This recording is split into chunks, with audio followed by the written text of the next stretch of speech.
Ultima fatica di questo 2024 nel raggruppamento B del campionato di eccellenza. Limesi Atletico Catania chiude il girone d'andata ospitando il Vittoria. Sul terreno di gioco del russo di Via Grande va in scena uno scontro diretto per le zone nobili di classifica. Padroni di casa che occupano il quinto posto e reduci dal successo esterno di misura sul campo della Ionica.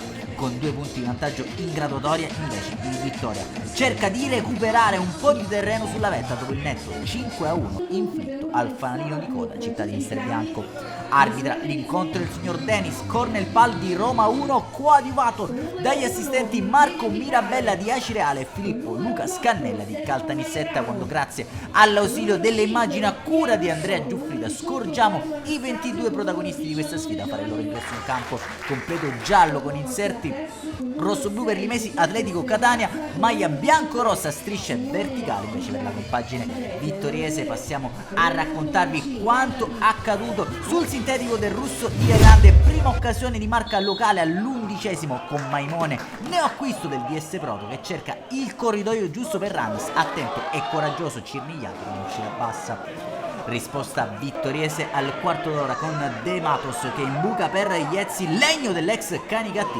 fermato comunque in posizione di offside dal primo assistente.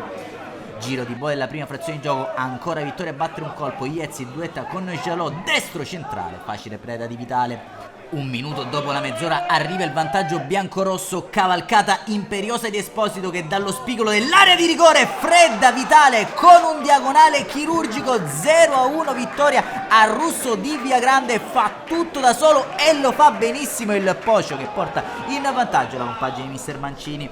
Padroni di casa alla ricerca del pari che si affidano al mancino educato di Maimone, anche se sugli sviluppi di Piazzato conclude con il destro dopo una serie di finte alzato in corner da Cirnigliaro. Un minuto più tardi ghiottissima occasione per i locali, dalla sinistra Zanella scodella in area la sfera, trovato facile dall'intervento di Rannis che calcia clamorosamente alto, era comunque tutto fermo in posizione di offside. Nella ripresa Mister Serafino prova a sparigliare le carte dentro dopo 10 minuti di gioco, Sacco per Rannis, risposta di Mister Mancini con Di Giacomo in luogo di Vitiello. Il 64esimo ancora un incontenibile Esposito a creare scompiglio sul binario destro, assistenza perfetta per Slojkowski il cui Mancino termina a fil di palo. Al 65esimo ancora forze fresche per Limesi Atletico Catania, dentro Leonardi per Belluso e Bello in luogo di Majorana. Al 67esimo biancorossi che continua a spingere sui sviluppi, rimessa laterale, bella giocata di Iezzi a liberare Romero, una gran bordata che scalda i guantoni, un attento Virgilio Vitale. Al 70esimo dentro anche Chisari per Zanella tra i locali. 3 minuti più tardi Padroni di casa che provano a sfruttare il campo in appiezza, cross parabolico di Maimone per il colpo di testa di Rantis, attento Cirnigliaro in presa sicura. Atletico Catania che a 15 al termine lamenta un possibile calcio di rigore per atterramento ai danni di Rantis, lascia proseguire il direttore di gara di Roma 1. Al 77esimo termina la partita di Iezzi, inizia quella di Leggio, richiamato in panchina anche De Matos in luogo di Sanchez, tante le soluzioni a disposizione di Mister Mancini. I mesi Atletico Catania che predilige il binario Mancini per attaccare, Maimone per Chisari pesca Leonardi in area, forse sbilanciato al momento dell'impatto con il pallone, manda alto.